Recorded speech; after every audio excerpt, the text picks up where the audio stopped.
we're having an early recording session today, so we all left our homes early and arrived here promptly at 9 a.m.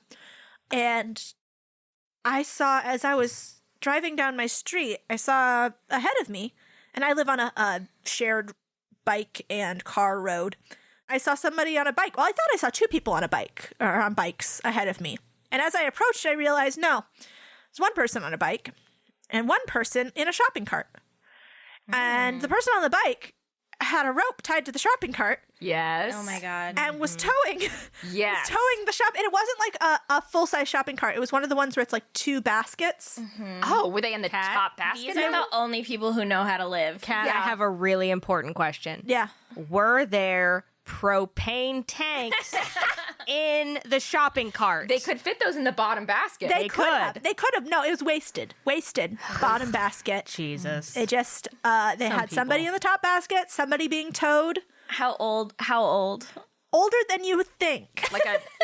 like adults. Like Our age? like our age adults. I mean, they sound fucking cool. We They're should the invite only them. people who know how to live. Listen, there's a sort of thing where I see that and I go, that's an activity for mid-afternoon. It was instead being done at 8:30 in the morning. So Yeah, because they're beating the heat. because they're the only people who know how to live. They're doing it before it gets too hot Rise and and humid. grind. Yeah, dude. Yeah, dude. So like I just either they've been up all night towing a shopping cart, Yeah, baby. or they got up early and went, want to get in the shopping cart and be towed on a bike? God, I wish that were me. Dude, yes. Me and who? Me and who? I'll pull you. I'll pull you. I would love that. I'll get Like, on my bike. I'll tie a tow rope to a shopping cart. I'll tow you along. I'm really happy to hear that, like, even though you moved to a physically different neighborhood, that the energy has followed you there. Honestly, same. I was going to say the same fucking thing. Last year when we first moved, I thought this neighborhood's normal and normal. There's a lost intro where I lamented how normal my neighborhood was, and I just didn't know it well enough yet. I'm so happy. I mean, I feel like, yeah, that can be true of a lot of neighborhoods. It's normal when you move in and then... Then you're there long enough and you see the weirdos come out. I never see any fucking weirdos in my neighborhood. It sucks. Well, What the heck? Maybe one day. Sorry, dude. I see tons of weirdos. That's awesome. I see tons of little kids around here. There's just like random I mean, little kids are that- weird as hell. They're fucking weird as hell. they are, but they make the world go round. Yeah, They sure do. That's what I love. They're our future. Absolutely. No jokes. Wow. Just something to think got about. real, dude. We got real. Just something to think about. The children are. They're going to be the ones driving the Venga bus. Just think, this is something to think about. Something to think about, bro. In the Venga Bus extended universe. I refuse to make any intros that work as singular units in time. They all have to have a complex lore that interties them so that you are forced to listen to every single one in order to have any idea what the fuck is going on, and even then you're still going to be confused. Yeah. I think that sounds like a good way to record a podcast. And with that, let's play some D&D.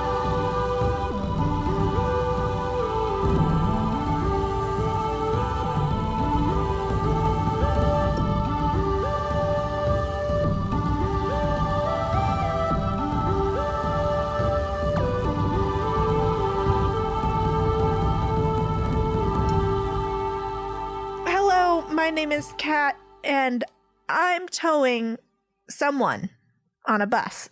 Nope. The Venga bus is back. I am on the bike and I am towing the Venga bus. And that's the song that's playing. Yeah, absolutely. If the bottom basket, you put a boombox in it and it's playing Dude. Are you fucking kidding me? Oh, that's good. That's quite that good. would yes. like the emotion of being in that would be so good. It would be It would unstoppable. be a high unlike any other. Drugs who? Immaculate. Drugs. Drugs who? Noelle, introduce yourself. Oh, sorry. Hello, my name is Noelle, and I play Fran, who is a Genasi wizard of the 11th level, but also plus 1 level in Rogue, so she's overall level 12. Wow, that was really efficient and professional. Yeah. I'm Errol, and I am being towed on the bicycle of life, and I play Slake, a half-orc fighter, level 12. Isn't it my turn to go after Noel? It is. It I'm is. sorry. Isn't it my fucking Errol. turn to go after I was Noel? looking at Errol. the physical order of our bodies and I got confused. It's okay, Errol. We forgive you. It's fine. I'm Juniper. And I'm going to put Errol in the shopping cart and cut the rope. Dun, dun, dun, dun, dun, dun, dun, dun, dun, dun, dun, dun, dun, dun, dun. And I play Corbin. Okay, so last time, Mary woke up after her ordeal, and she can do more now. But at what cost? We'll find out later. For now, she has started opening big ol' portals and pulling your allies through them.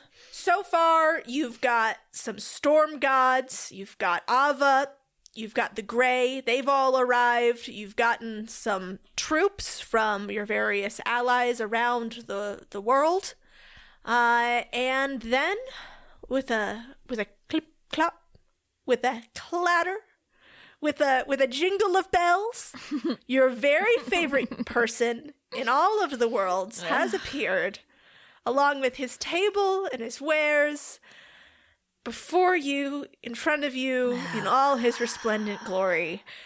Dawson smiles at you and says, "Hello, travelers, although I suppose I'm the traveler today, coming to you here in this rather alarmingly ragtag army." Don't call us that. We don't need Don't your say fucking that. opinions. Why'd don't you know come here shit. just to insult us? I mean, it's pretty bold of you to You're a come into shithead. a camp full of, People who an could, army that we've managed to kill you. amass, and Literally every person in here is a certified god killer, so you better watch out. Yeah.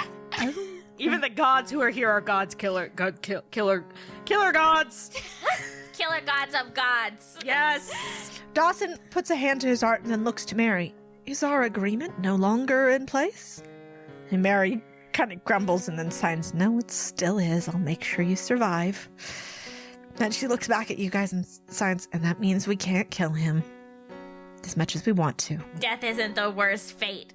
Yeah, worse shit could happen to you. "Well, I suppose then you don't want any of these fine wares," and he motions to his table.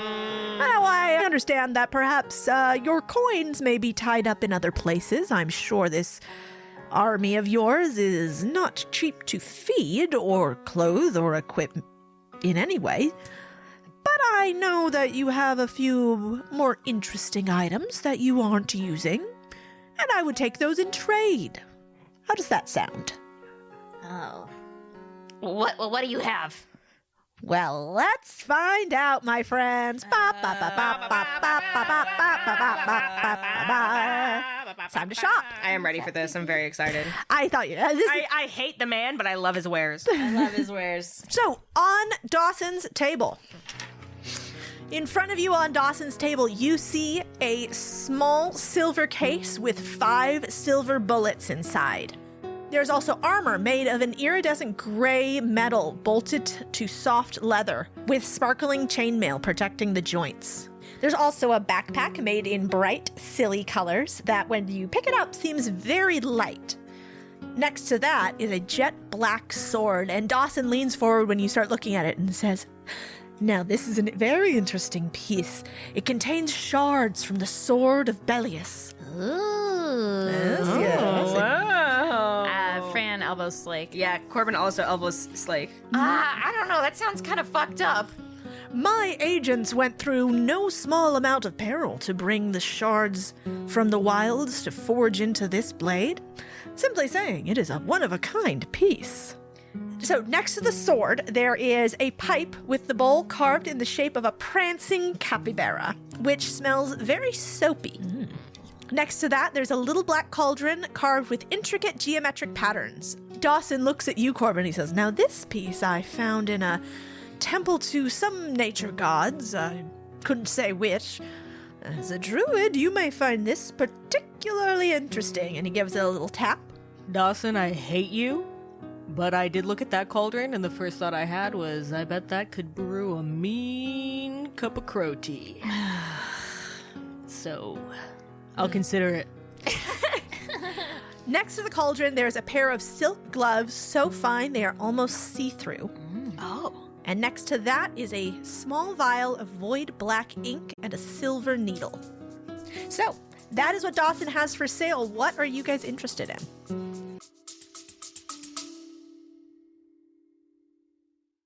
Are you suffering from high-quality podcasts? You see, quality podcasts stimulate parts of your brain, leading to an irksome condition called thinking. But suffer no more, my friend. Introducing Discount Storytime's blend of fictional nonsense and rancid gibberish to provide soothing relief. Try Discount Storytime today. Available on most podcast catchers and at discountstorytime.com. Consult your healthcare provider before listening to Discount Storytime. Not intended to treat unicyclitis, pickleball liver, or jittering expectations. I'm interested in those bullets. Obviously, I have my gun. Oh, I wanted them just to chew on. I'm surrounded by people who want to chew on weird shit. I would love some bullets. I would love to know more about them, though. All right, do you want to identify on them? Yeah, I'm going to cast Identify. And The bullets do not seem to have any particularly special properties. However, you can tell they would hurt a lot. okay, so maybe not magical, but like powerful. Yes. Okay. I also want to cast Identify on the needle and the ink. So this, by contrast, is very magical. It is a tattoo needle and ink. And on a scale of like 1 to 9, this is like level 4 powerful. Okay, that's pretty good. I'm into it. Also, I need a tattoo needle. For reasons. For reasons. For reasons. Okay. All right, so you want these things. What are you going to give in trade? Fran starts digging through the bag of holding, and like weird stuff is coming out. There's like half-eaten sandwiches. This is really where the chaos of Fran's mind is reflected. Yes. Half-eaten sandwiches, half-read book. Yeah, none of us ever bother to question, like, what else goes in there besides our personal belongings. Yeah, there's a lot of like random shit and like garbage. Like specifically like a lot of like loose papers that only have like one sentence written on them. And so she starts like sorting things out into piles. And so I think she has the Rod of Burning, which is an item from Dawson that Leica bought and then gave to Fran, that Fran hasn't used a ton. I have 1 force bead left. She has a monkey belt that she doesn't really use. Oh, yeah. Some fancy clothes, some warm clothes from the mountain. And she has like a quarterstaff that she never uses. Okay. Dawson looks over your things and he says, well, I think next time I speak with my agents, I will have them find a item that helps with organization. I don't know why you're saying that. I found everything I needed to find. And we have been standing here for 15 minutes, haven't we? That didn't feel like that to me. I can't tell time. I thought you were immortal, Dawson. Yeah, hey. Yeah, why does it even bother you? Why do you even care? Isn't that like a second for you? Yeah. Idiot. Drop in the ocean. You would be so surprised how long a immortal life seems to take when you must stand and watch a teenage girl sort out her belongings. Well, that's not our problem. Now, speaking of all of those belongings, I will take that belt and that rod, which I believe I sold you originally, but I will take back. And I think that will buy you at least the needle and ink, and yes, I think I'll take those very fancy clothes. Diamond will look fantastic in that. And then the silver bullets are yours. Thank you very much for doing business with me. Okay, well, this was suspiciously cordial. Thanks for nothing. and everything's in neat piles, and there's like one that's garbage, but she shoves everything back. Yep.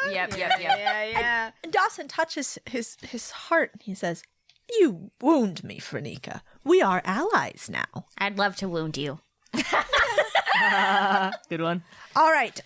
What about Slake? Yes. Okay. So Slake is kind of deliberating, trying to make a decision, looking at different things. They're like, well, I mean, I'm really curious about the backpack, but the gloves are really pretty, and they're kind of translucent, so, like, maybe it's like an invisibility thing. But then again, You need to get the sword. Slake. Yes, like, are you forgetting something? which thing? The sword. The magical god sword. I cannot do this. Well, I don't know. Sword to kill gods. Oh my god. I mean, I haven't. I usually use picks or an axe. Like, I don't. I mean, is it It's me? never too So soon. like, Oh well, can you guys tell? Like, is it really good? I step forward. I cast yes, you can. identify. Yeah. Okay. The Bellius sword, which I'm assuming is gonna like corrupt my mind with forbidden knowledge. It does not corrupt your mind with forbidden knowledge, but you get like a very intense, like, vision isn't even the right word for it. You just see so much blood and a dragon falling from the sky. Cool. Fran stays silent for a minute and silently pulls her hand back and nods and says, "Yeah, it's a good sword. Okay. Well, I think it's a good sword. you guys think I should get it? yes. Yeah, I think it can kill a dragon. Oh, well, we'll need that, I suppose. Okay. Well, let's see what I got. I mean, I'll definitely take the sword then, and then I like the backpack, and the gloves are kind of cheap. So, well, let's see. I've got this dwarven piston axe, and then the trailblazer beetles, and I have some older armor, and then Fran, and I take the bag of holding and start to rummage around, and then I dump it all back out. Oh, It takes like at least like a good 30 seconds of like shaking it. nice. Everything to just go. I know they're in here somewhere. We found those ruby earrings in Torva's temple. I bet those are worth something. I find them stuck in a dirty plate. Here they are. There we go, I say, and like I pick them up and they're like dripping like sauce, like some sort of Ketchup. chili sauce. And I say, is that enough? And he paws through it a bit and goes, "I'll say that's enough for the silk gloves and backpack. But this sword is worth quite a lot. I don't know. Have anything else? Anything shiny?" Shiny. What do you mean? Well, I have a little bit of money that I won at the casino and some stuff I was saving from before. So I pull out my 417 silver. Well, I suppose in conjunction with everything else and... Oh, yes, and yes, that too, yes. All right. It pains me to part with it. It is such a valuable piece, but I did have it collected with your little adventure in mind, so I'll part with it for the low price of all these fine goods. Okay, Feels cool. like a scam. I mean, I think it's a good sword. yeah, I mean, I kind of feel like at this point, currency doesn't really mean a lot to me, considering the current stakes of our situation. The real Yeah, you make currency is a- blood. You make a good point, both of you. All right. And I will reveal what all of these things are after we finish buying. yeah. Corbin. All right. Fran, can you do your thing on the pipe? I think I only got like one more in me, so Okay, well, Which one do you want? I know I'm gonna get the cauldron because I just have a feeling about the crow tea. So I want to know about the pipe. all right. Thank you. Fran casts identify on the pipe. You feel a little bit giggly, Fran. And you can tell that this pipe It can do a number of small spells. And it also seems to have some sort of a summoning capability. What the hell, Fran? What's going on? Okay. I don't know. I just feel. I don't know. That's fucking. You know what? It does Hey, like a bunch of shit. you know Like, what? What? It might like not. small things. I don't know. It might not be useful for the big battle, but I think it'll be good. Sounds like it's probably gonna maybe help us calm our nerves a little bit before the big fight. So let's go with the pipe and the cauldron, please, Mr. Douchebag. Well, perhaps I'll raise the price. What are you going I to said please. I have. Okay, sorry. I'm sorry. I'm not. Oh, I have some things that I can give you. We started out our relationship so contentiously, Corbin. Do you remember that? Do you remember Yeah. trying to steal from I me? don't regret it. We've come so far since I then. made the right choice. Ah, yes, but you've never tried to steal from me again, have you? No, not yet. Okay, I have some boots of striding and springing that I could give to you. And I have some dwarven gauntlets with shocking grasp enchanted into them that I could give to you. Oh, yeah. And I probably have like a few coins. How does that sound? Corbin, in light of our long shared history, I'll part with it for that plus your coins. Yeah, I shouldn't have offered the coins. Okay. Here you go. Corbin gives all of those things over to Dawson. It was a pleasure doing business with you. Now, No. I will take this and this lovely outfit, and I believe... yes, I believe he should be arriving soon. Please, I hope to see you all at the concert tonight. What? Wearing my clothes. Oh my god, Fran, that's like an indirect kiss. Fran. Why do you have so many fucking boyfriends, Fran? I can't stand you sometimes. Fran's got so many boyfriends that Corbin doesn't even have one. Fran's a statistical outlier. Should not be counted. Arvin, your boyfriend's here too. I don't have a boyfriend. That's Or the, friend. that's the problem. What? That's not a good joke. That was a good one, I think Slate. it's fairly good. I think I spit on him one time. That doesn't count. Did as, on Phelan one time. You like him? Yeah, but like I'm not dating him. Am I? Am I, Fran? Am I? Because real friends would share, wouldn't they? Listen, it's fine. We haven't talked about it. I'm not mad. All right, so here's what you guys have purchased. Fran's silver bullets. That is ammunition +3, so that is Nice. but +3 to attack or to hit, and +3 damage. Nice. Okay, cool. Yep, so you have 5 silver bullets. And then the tattoo needle and ink.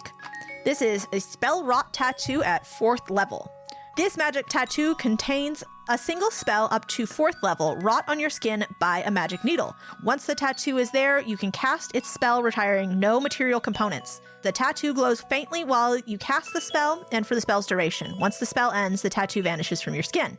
Ooh. So it's kind of like you prepare a spell. Yes, it's basically an extra 4th level spell slot Cool. Wow. that you get to That's prepare. nice. And you have a tattoo needle for all your tattooing needs. Nice. The silly colored backpack. Oh, yes. It is a balloon pack. What? Okay. This backpack contains the spirit of an air elemental in a compact leather balloon. While you're wearing the backpack, you can deploy the balloon as an action to gain the effect of the levitate spell for 10 minutes, targeting yourself and requiring no concentration. Hell yeah! Aerial strikes. Alternatively, you can use a reaction to deploy the balloon when you're falling and gain the effect of feather fall on yourself. Oh, that's Fuck cool. yes. That's really nice. All right, the sword, the jet black sword, it is a +1 bonus to attack and damage rolls, made with, and it is magical attacks. It's a magic weapon.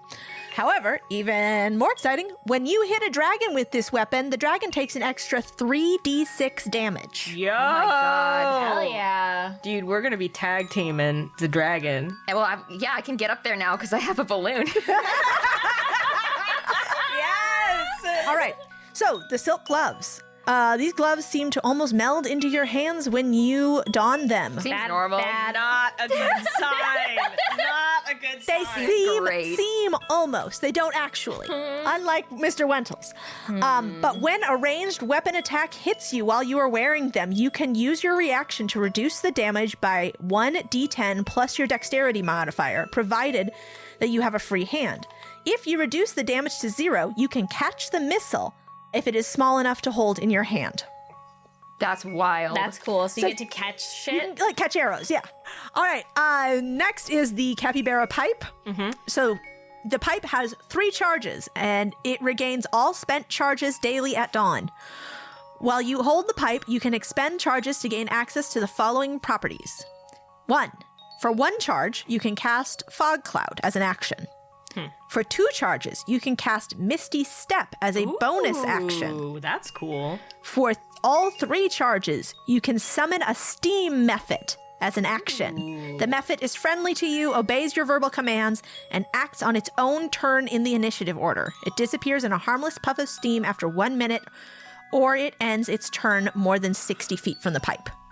Wow. That's nice. You got a little steam buddy. Yeah. Tiny Cauldron. You can use the cauldron as a spell casting focus for your spells, components for your scrying spell, whatever. We don't care about that stuff. As an action, you can cause the cauldron to grow large enough for a medium creature to crouch within. You can revert the cauldron to its normal size as an action, harmlessly shunting anything that can't fit inside into the nearest unoccupied space. If you place the corpse of a humanoid in the cauldron and cover the corpse with 200 pounds of salt, for at least 8 hours, the salt is consumed and the creature returns to life as if by raised dead. Once used, this property can't be used again for 7 days. What would we do with that? Well, you guys, if one of us dies, I can reanimate them as a zombie, yeah. That's pretty good news. We got at least one get out of death free card. Do we have any salt? Well, we'll buy some before we go. I Put it in mean, the bag of holding. I doesn't sound like you come back good. Yeah, well, would you want to come back? Would you want to come back good? Do you want to not come back?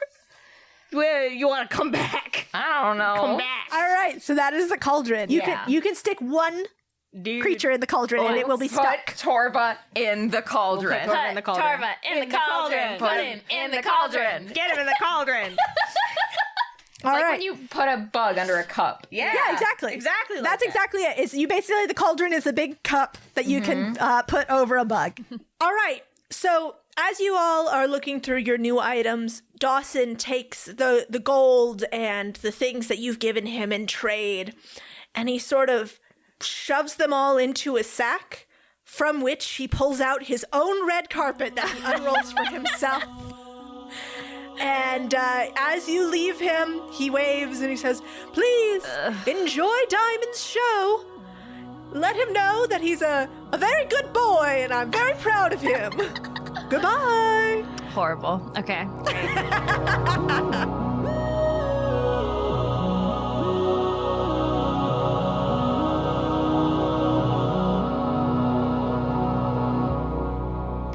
Why, hello.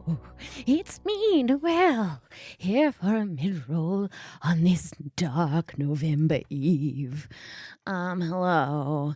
First and foremost, I must tell you about a project that my good friend Juniper has taken part in. And by taking part, I mean they literally created it from their own brain and put it to paper and made images as if they were unto a god.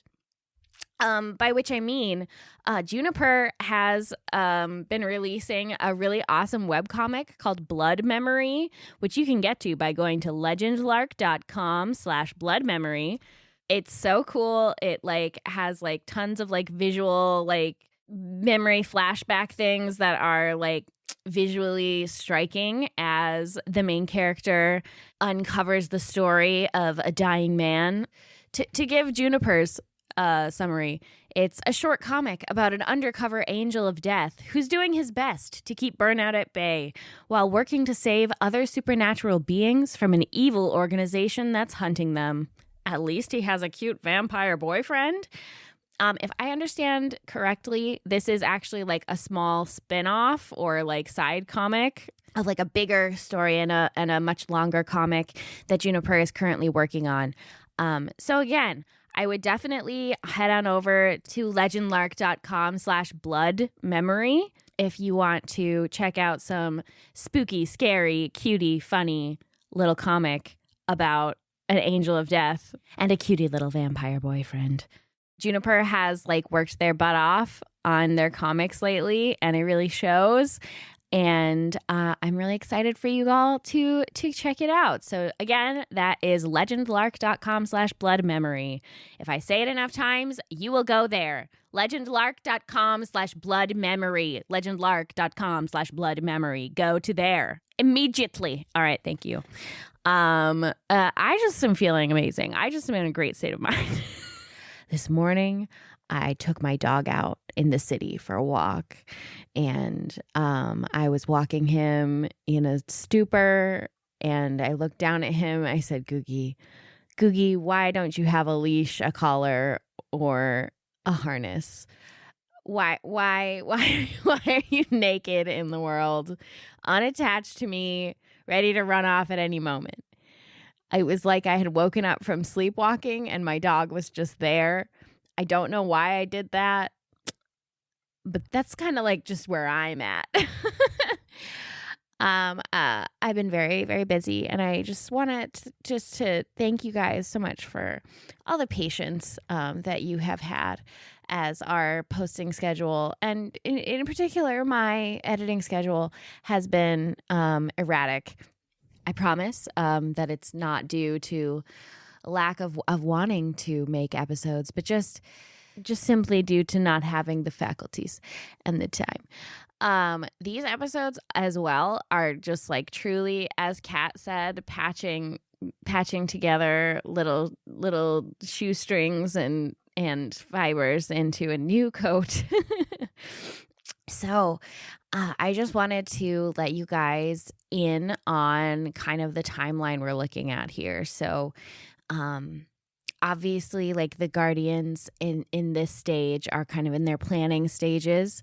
I'm going to go ahead and tell you there's going to be one more episode before the final battle starts. And then we're just going to be going just fucking insane for several episodes, okay? So while the end of the podcast certainly is nigh in terms of the, like, 7 years we've spent working on it, it's going to be like a few months before we get to the end. So I just, like, you know, I've seen people in the comments kind of being like, oh my God, the final battle is about to start. And, like, you know, previously our battles have been like one episode and then that's the end of the arc. That's not exactly what we're doing here at the end. I just wanted to give you a little peek behind the curtain so that you can plan your sadnesses accordingly. We got some things to sort out. It's not just about getting back into Rudeval, but it is going to be just us going completely ham until the end. So, you know, get ready for that. But that does pose really, really hard episodes to edit, really, really, really involved episodes to make the soundtrack for and to choose the music for. So I hope that you will continue to have patience with me as I try my absolute hardest to get episodes out as often as I possibly can. Our next episode should be coming out the 29th on Patreon, the 30th of November for everyone. And it'll be our little November treat before we delve into the wintriest months. Anyway, thank you for your patience, and thank you also to our brand new patrons. That goes out to Cage Fighter. Thank you. That goes out to Enemy of Frenemies. Thank you. That goes out to Molly Mazing. Thank you. Hungry as the Fox. Thank you. Jenny. Thank you. Harvard Beats. Thank you. And Karima. Thank you. I also wish to thank the Apple Podcast reviewers. Thank you so much to Noplinks, No Pulinks, and thank you to Ajoy39, who said that our podcast is like if God of War was about 4 teens with no social skills who just make it work. And thank you also to Bobcat Momstead. You guys are out there doing the Lord's goddamn work. Thank you so much. We also have a lovely message from our store at legendlark.store. This is from the Posy Tree, who says, "To my love Mariah, the Wandering Oasis, I'm hoping to return the message of love you had sent to our favorite podcast, to say that since your message, I have proposed to you, and I can't wait for our last names to be the same. I love you, and I hope there are more happy memories to come. The code word is, I'm the map." Which I guess Chantel, I guess that's the code word.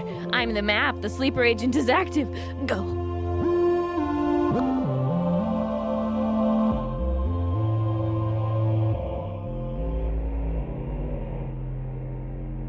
The days pass in a blur of controlled chaos as your allies stream in from all corners of the world. But once they are assembled, you look across the valley outside of Estra and see that an army has come together on your doorstep. Fighters from every corner, in every shape, have shown up to lend their support. It's been rainy ever since the storm gods arrived, with brief patches of sunny weather only when someone reminds them of the damp. No one has managed to give them the reminder on the way to the evening of your first war council.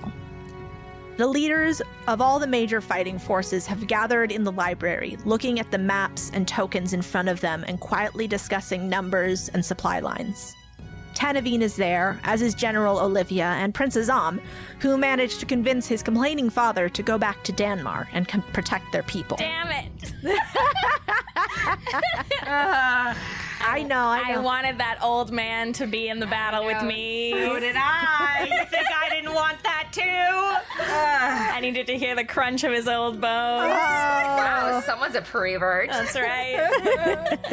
So Safia and Laika are there as well. The smaller groups of fighters have all aligned themselves under one of these leaders and have worked out a hierarchical structure amongst themselves. Mary is waiting for the three of you just outside the door and gives you all a nervous smile.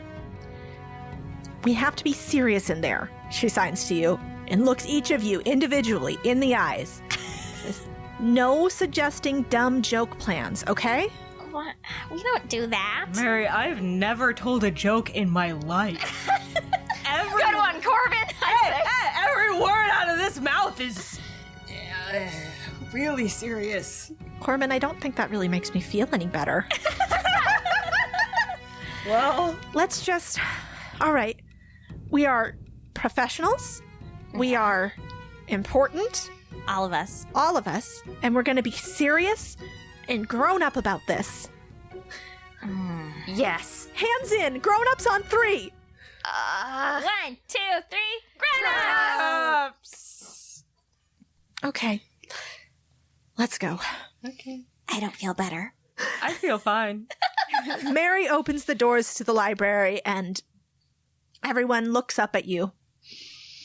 And Mary looks at them and glances back at you guys and signs very small, "Grown-ups."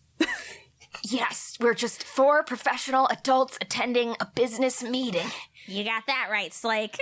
Yeah, Mary looks to Safia, who gives a tired smile and a nod and goes, "All right, it seems we're all assembled now." Mary stands by Safia at the head of the table and signs, "All right, why don't we go over the information that we have?" Safia nods and gestures to the map on the table. "So," she says, "our scouts and your scrying? Is that what you call it? The magic water stuff?" Oh, that is... Excuse me. Yes, that is one term. Yes. Great. All right, so we have managed to gather quite a bit of information here. And she points to the tokens on the map. Torva's surface forces are concentrated here and here, in Rudval and Onya. A reports state that Onya is choked with monsters, something on wing. However, the scouts we sent were forced to retreat before they even got close enough to look at the thing, and, the other scouting measures? She looks over at Mary, who supplies to the rest of the group. Ava's birds. And Safia nods. Right. Yes, they've had the same issue. However, we're fairly sure that the outsized presence of monsters in the area means they have fewer mortal troops. Now, our main obstacle will be Rudval. This is where the majority of his troops are stationed. He's strung a chain across the harbor to block ships coming or going, and his troops are dug deeply into the city. The rest of his troops are still in Hero's Gate, here. So Mary nods at the map, and she signs, so the first thing we have to decide is how we want to approach the Dwarven continent. Oh, Fran raises her hand. Mary points at you, but looks like a little surprised that you're raising your hand. Thank you. So our entry point really depends on where the burning ones are headed. The burning ones. And Safia sits up a little straighter, and she says, I didn't know you'd gotten them involved. Well, yes and no. Basically what we did is we're trying to manipulate them into arriving first of all to clear the way for us a little bit. We gave them a target to make them the enemy of our enemy. But we don't know exactly when they're going to arrive or where they're going to approach. So first, Corbin, we need to check in with our agent, so to speak. How do you commune with Slugbird? Have we ever established? Okay, so the spell that I can use is scrying. And basically I can see and hear a particular creature that I choose that's on the same plane of existence as me. The target normally has to make a wisdom saving throw, but they can choose to fail it if they know, And Gary would choose to fail. Yeah, Gary would choose to fail. And then... So basically you can communicate with Gary. It creates a 10-foot invisible sensor around the target. And then you can see and hear through the sensor as if you were there. And if he has information to convey, he can speak it out loud and I'll be able to hear it. Okay. But can Gary speak out loud? Yes. Yeah, how do you think he's communicated to us in the past? Gary doesn't have a mouth, but yes, he can speak out loud. He can obviously speak out loud. This is I don't know why you look so confused. so obvious. I don't remember him ever speaking out loud. He speaks out loud in every scene that he's in, so... He's literally had verbal fights with Darius before. Yeah, but that's Darius and No, I Gary, mean, that's different. Like, he's spoken to me. To Noelle. He's You've spoken to spoken? me. We've never spoken. Well, I guess maybe Gary you just- doesn't like you. Maybe there's a reason Gary doesn't speak to you. Maybe you should try reaching out to Gary more. All right, so being speaking there of for him. Gary, Corbin, we're at the war table, and Corbin casts, what's the spell called? Scrying. All right. Corbin, you're going to scry on Gary, and this is what you see. You see the bars of a cage. It seems that Gary is in like a little, those sort of like cricket cages. No. That people will keep little bugs in. Yeah. Gary's in a crude little cage made Why of would they sticks. capture Gary? He is a normal slug. With wings and feet. There's no reason that anyone would think he was peculiar enough to capture. So surprised that anybody would want to upon seeing him if the first instinct is not to kill. Like, I don't know what kind of person we're dealing with. Yeah, they're fucked up.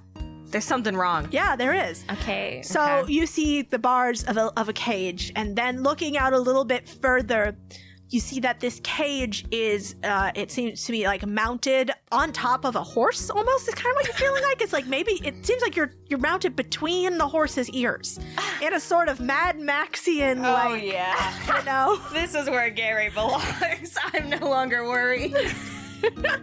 They're using him as a blood bag. It's Gary riding the horse. On the head. Gary is not, well, Gary is in a cage that is strapped to the head of this horse. Okay. So that's where Gary is, and Gary communicates to you by speaking out loud. Well, if he's in a dangerous position, he can whisper, and I can still hear him. He doesn't have to be... He whispers out loud. He whispers out loud. He whispers out loud. I genuinely don't remember if I've ever given him a voice. No, Gary has never spoken. Obviously, Gary has never spoken. Everyone's gaslighting me. I was just in on the bit. I was just like, Yeah, I'm gonna get in on this. I don't know if it's true. Or I not. couldn't remember, so I just No, I also know went for along sure. with it. I know for sure. I never talked. Fucking knew it. So, whispers out loud to you. I was captured upon entering the perimeter of the camp. I am now considered a totem. I cannot escape this cage and only hope there will come a moment where I can be freed. They are heading towards the water. I will be at the water's edge in less than a day. Oh my god. It's very dignified. Dude, Gary's hot. Kind of got a little Shatner energy going. Yeah, a little bit of Shatner, a little bit of I get the sense that he's a no-nonsense military man, which I love that for Gary as a personality trait. All right. Okay. One last thing that Gary says is, Father, will I be free soon? I try to say yes, but I can't. I say out loud in the war room. I say, "That's an affirmative, soldier. Papa's coming for you." And the connection with Gary is gone. You do not know if Gary heard you or not. All right. So where's the burning ones? You guys, we have a member of our squad that's been taken captive. It's pretty grim. Fran starts counting on her fingers. She's like 1, 2, 3, 4. We're all here. It's Gary. What? Gary, they've taken him. Who's Gary again? Our finest soldier. Gary. They have Slugbird captive? Yes. They've mounted him on top of a horse like some kind of sick Totem? totem. There you go. Which is specifically what he told me he was. Why? It's unclear, probably because he's such a powerful fighter. They knew that he could deeply intimidate anyone who came across them. I mean, he is a lot. The point is, they're headed toward the water, which I think means that they're gonna go to across to where to where the. I didn't get specifics. I was just said that Gary was captured. Okay. He is being used as a totem, Okay. and that they're headed towards the water. Okay. So So we can assume that they're going to some location. okay. Probably. To a location.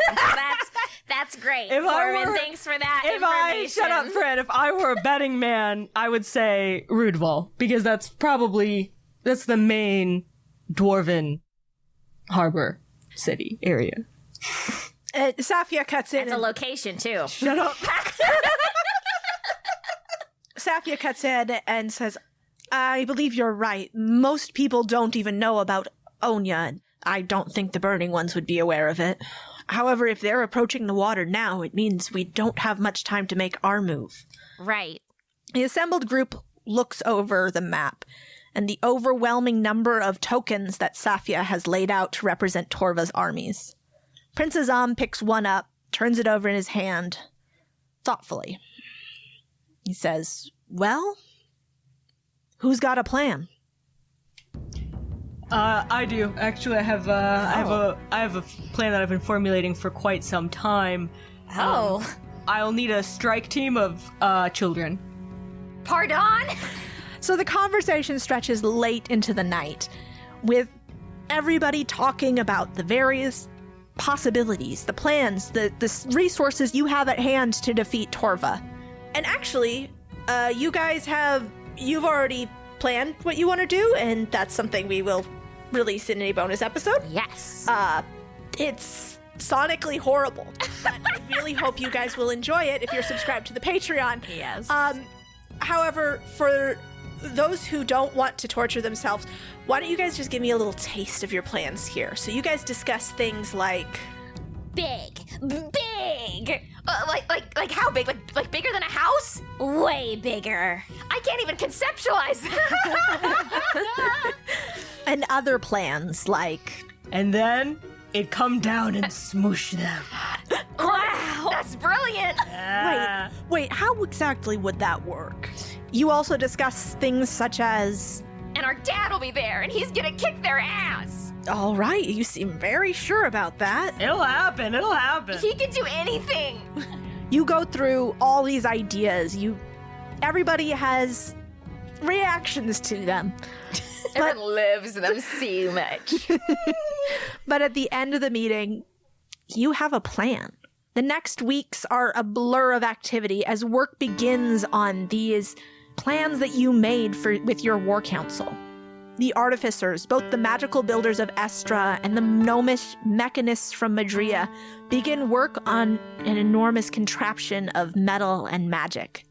Even some of the dwarves, led by Trek, Selny's husband, huddle carefully under parasols and wide-brimmed hats that block out their view of the sky so that they can come and lend their expertise to the behemoth project, especially where it will be placed. Corbin, what's one thing that you do to prepare? Corbin's gonna go to sleep. Naturally. Naturally. What are you doing in your sleep? I want to talk to Pavia. Okay, so you fall asleep. You fall into the realm of dreams. You're caught in Pavia's milky white hands, and she looks down at you and says, "Corbin, that's an awful noise to make." I'm sorry. I didn't think you'd pick up so fast. Corbin, we are on the eve of the largest battle of this age. Of course I will pick up on the first ring. Thank you. I'm just used to being abandoned by people, so that's really nice to hear. Jesus. I was wondering if you could get into contact with Selny and maybe send her some dreams of what we're planning to do, and then maybe send me some dreams of where she is at and what's going on with them, if they're getting 3 square meals a day, and how their society is doing. I see. As a whole. I see. The dreams of the dwarves they are not easy for me to access, as they do not want me in them. They hate magic, yep. However, something has happened recently. Their dreams slipped through. Let me see what I can find. Thank you. And Pavia disappears. You are left alone in this white dreamscape for some time, an indeterminate time. Time does not exist here. So when Pavia comes back, she looks very grave, and she kneels down in front of you so that you two are at eye level. I don't like this. This seems bad. I don't like this. I'm afraid the dreams of the dwarves are quite bleak. Okay, is Selny alive? She is. Okay. I have found her dreams, but it will be easier simply to show you. Ooh, okay. And she passes a hand over the filmy liquid surface of the ground of this dreamscape. And as she passes her hand over it, it changes into a black and white scene. It looks like something out of a nightmare. The dwarven citizens are locked into their homes, the doors and windows boarded shut, and spores pumped into the buildings. You see this all happening from a high angle, and you see Falda as presumably Selny's eyes that you're looking through. So you see Selny look over at Falda, who shakes her head and says, "Come on. Let's see if we can get people out of the next block before they come through." And then they move on. The next block is the same, and they keep moving through these streets as people are herded into homes. And finally, they get to a district that has not been hit yet, and they spring into action, getting as many people out as they can until the soldiers come. And then it's just running, and the dream ends. So Pavia looks to you, Corbin. It says, "What message would you like me to send them?" Okay. Let them know that we're coming, and let them know when we're coming, and where we're coming, and how we're coming, and why we're coming. How we're coming, and why we're coming. And Pavia takes your hand and says, I will let them know that help is on the way. thanks, Pavia. Give Selny a little kiss for me on the forehead. Say it's for me. She smiles and kisses your forehead, and you wake up. Oh. In the coming days, altars are set up throughout the settlement, and while the Estrans are at first wary of the idea that they should pray to gods other than Mary and Kai, Mary leads the first service to channel power through words and offer prayers to the small and forgotten gods who have aided you and you hope will aid you still. To Pavia, the truth who was killed but will not die. To Jambo, maker of masks, singer of songs. The great pretender who only wanted to put the world right. To the Grey, the child who became the father, who rules the shadows and half-light. The rest of the camp followers, the ones who don't follow Mary, they take up the prayer as well. They go to these altars and lead small offerings to the gods, say small prayers, tell them about their day. You don't know, but you feel. You feel something is growing as they speak to these gods. Slake, during all of this, what are you doing to prepare? I think what I'm going to want to do to prepare for the battle, well, I've got this Dragon Slayer sword now, so I think I want to kind of get used to the feel of it and practice with it so I'm ready to use it in the battle. Mm-hmm. And I have these gloves, too, for the missile snaring. Yes.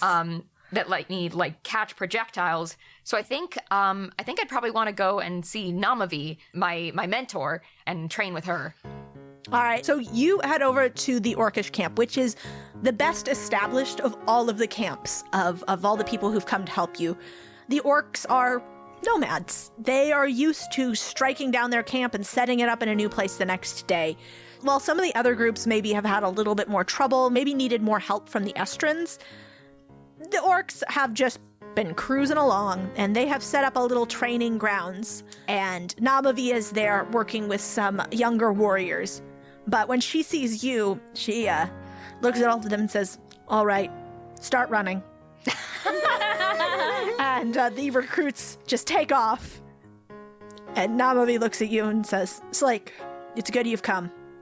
And she turns around and rummages in she's got a little sort of bag that she's got hung on one of the posts of the training ground. And she reaches down into her bag and she pulls out a box. And it's wrapped in like a handkerchief, and she hands it to you. Slake, I made you lunch. Oh! I immediately tear up, and I grab Namavi in a big hug. Aww. Slake, this is inappropriate. I say, you made me lunch, you big softy. Well, anyway, what do you need? Well, I wanted to train. I got this new sword. It's supposed to be really effective against dragons. But, I've been so used to using the picks and stuff, I thought it'd be good. And then, I actually got these, special gloves for projectile grabbing. So. And as soon as you say that, she grabs, a small rock from the ground. She just chucks it at you. Immediately. No warning. And I wasn't ready. And so I do get just hit by the rock. And Namavi shakes her head and she goes, you're absolutely right. You need to train. And I smile with tears in my eyes and I say, it's just like old times. So you guys spend some time training. Namavi, she takes up her own sword and takes you through some of the stances for a one-handed sword.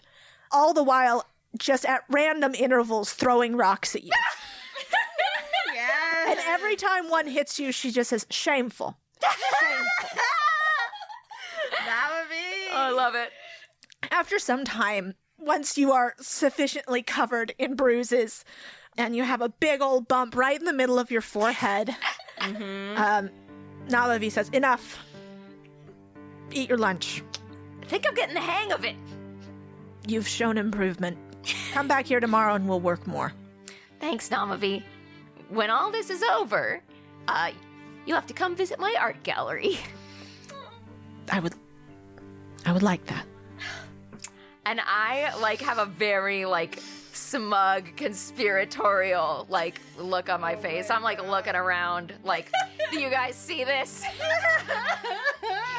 It's before you go, I have something I want to discuss with you. Come here. Okay, yeah. She crosses her arms. She steps close to you and looks around to make sure nobody else is really listening in. And she says, I've been thinking about this for a few days. That Torva. He must know where we are, right? Yeah, I would imagine. Then where is he? If it were me, and I was a war god who'd lived for thousands of years and fought thousands of wars, I'd be testing our position, sending in monsters or fighters, army, troops, whatever. Wear us down before we start our invasion. He's not done anything. I don't like that. Yeah, you're right. Can't be anything good. I mean, I'm sure he's working on something over there. I know that there was another dragon he was trying to get resurrected, so it could be that he's focused on that or another project that we don't even know about. Yes. I fear he doesn't see us as a threat. Well, maybe that'll be to our advantage. I think you're right.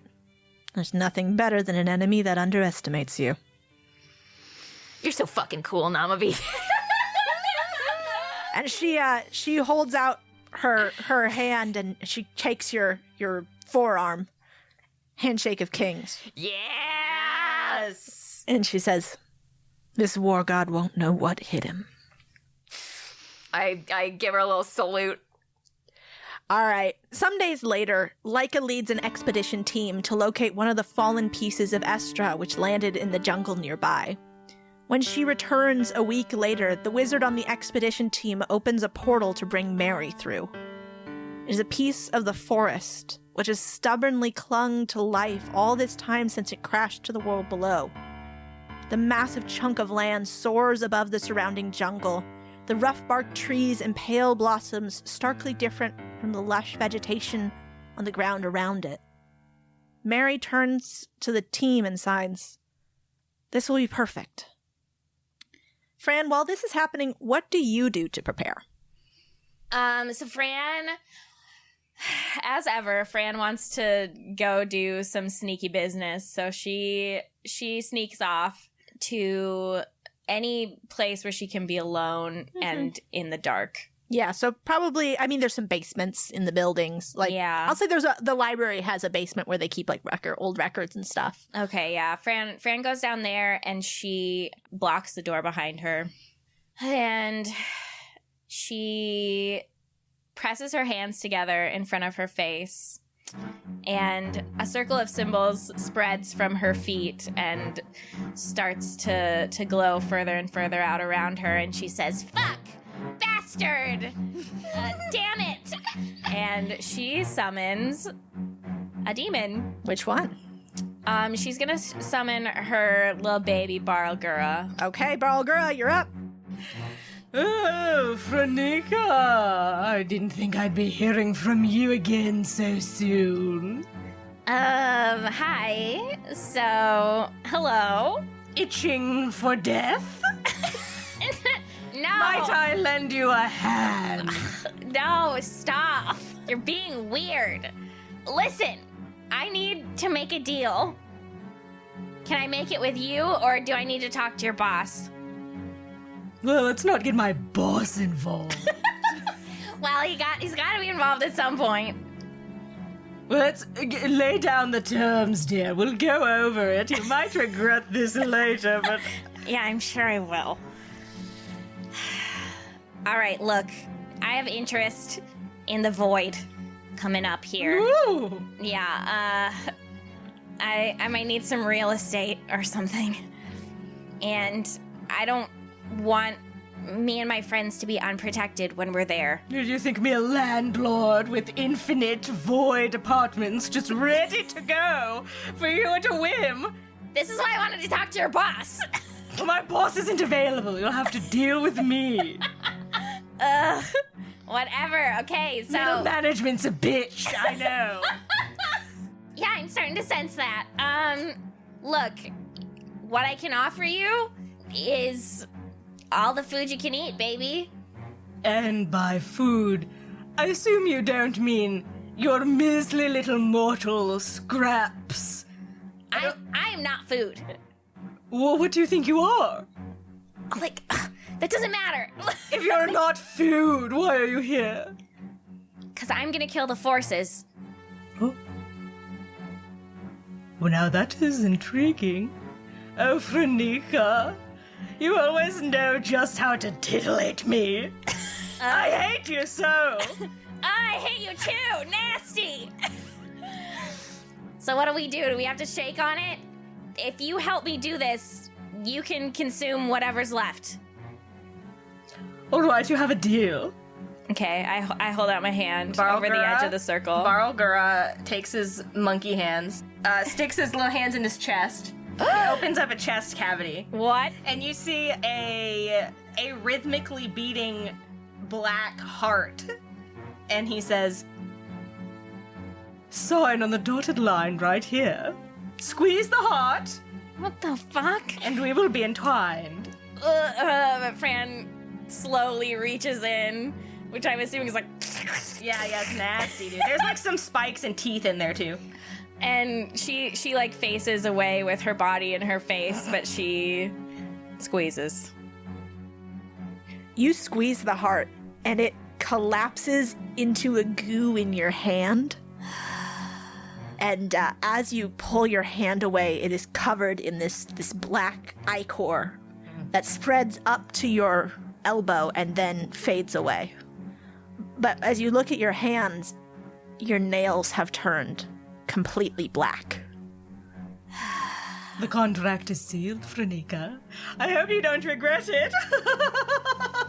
I dismiss Barlgura. No way, what? Barlgura wanted to have more conversation, but okay. Okay. Now, Barlgura, what he eats like souls? Yeah. That's like what all demons They eat, right? eat just like magic and yeah. souls and Yeah. basically everything that is. Yeah. Right? Yeah. Yep, exactly. They want to consume the world that is. And the thing is, like, everything that is has magic, like, innately in it. So that's why demons want to eat the world that is, because it's just all kind of low-level magic. So, Fran, you now have your cool black nail polish and a pact with a demon. Ugh, all right. And then Fran sighs and says, okay, one more deal. And she goes to find Dawson. All right, and you find Dawson. He has set up, like, when you guys saw him, he had just set up his booth and he had a couple magic items, and you guys, picked from that. His booth has since expanded considerably.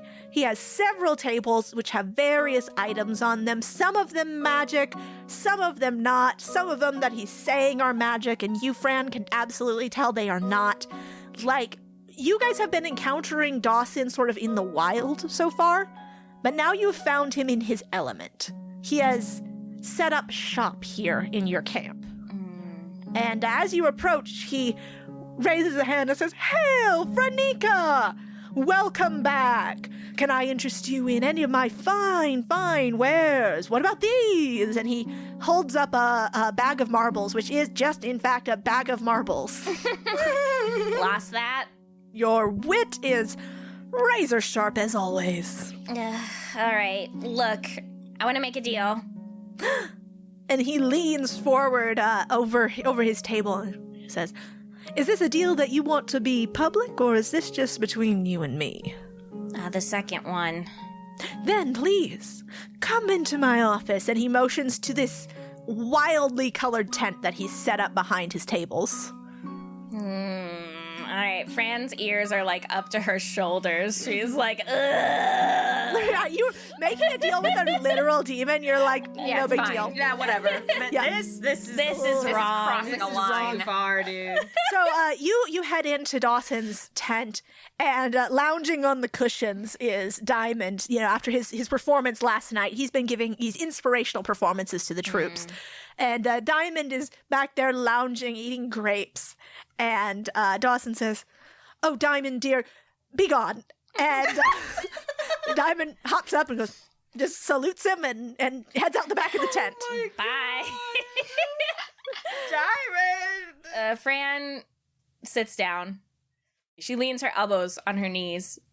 And she says, "What I need from you is weapons. Bows and arrows specifically. We only have one weapon god on our side, and I think we need more than what we have." I see. Well, I might have some suppliers I can tap into who may be able to get us a large number of archery equipments, bows, arrows, bowstrings, fletching, arrowheads, I know. I get it. shafts. Okay. The curvy part of the bow. Yeah, the curvy part, yeah. Yes. I need all that shit. I hate this guy. I may have somebody I can tap into, but what's in it for me? Safety in the void. And this he perks up at. Safety in the void, you say? How do you propose to grant me that? I am but a small and pathetic demigod, and I cannot create my own safe spaces in the void. Well, I'm not small and pathetic. And I'm a lot more powerful than you think I am. And I have friends in places you might not expect. And can she do sort of half of a demon summoning and Maybe your shadow gets turns into Balgura. yeah. Yeah. She presses one fist with one finger up to her hand, and her shadow expands behind her and forms into a horrible Barlgura monkey Yeah. with glowing eyes. Can you roll me an intimidation check? Yeah, but I don't have good intimidation. Oh, no. Also, I'll give you advantage for your demon pact. I got 15. Okay, you got 15. So Dawson leans back from you. And he sort of gives a shiver. He goes, "You do have friends in unexpected places, I see. Well, before I say anything else, Fernica, allow me to be serious for a moment. You are messing with forces I don't think you understand. And that is not me being condescending. That is me being very, very old. Well, you're also being condescending. But okay. Be careful what you offer them. They do not deal like I do. Fairly, for the most part. Everything they say, everything they promise, has much higher price than you think it does. But that being said, you have offered me something I want and have wanted for quite a long time. After all, this battle, I hope it goes well for you, but if it doesn't, well, I don't want to be here to find out the consequences. So, I will accept your offer. I have my own contingencies anyway, but I will take an extra layer of protection, an extra guarantee, if you will, and I will get you your bows and arrows. But I say this to you as a friend, Fernica, and I know you don't consider me a friend. Yeah, we're not friends. But I say this to you in the spirit of friendship. Be very careful with how you proceed. And don't let your friends get tangled up in it. That's exactly why I'm doing this. Very good. Then we have a deal, and he holds out his hand to you. Oh my god, thank god, a hand. And Fran shakes his hand. And he clocks your black fingernails. You see him see your hand. And he takes his hand back a little more carefully than he put it out. Good day to you, Fernica. Good day to you, dickwad.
Was that me? Yeah, That's that's you. Okay, that's you. What was my Barlgura voice? A very Ooh, Frenica. Oh, Frenica. yeah, proto Corbin voice is what it Proto-Corbin. is. Okay, that's right. I had to listen to a bit from like arc 2 or 3.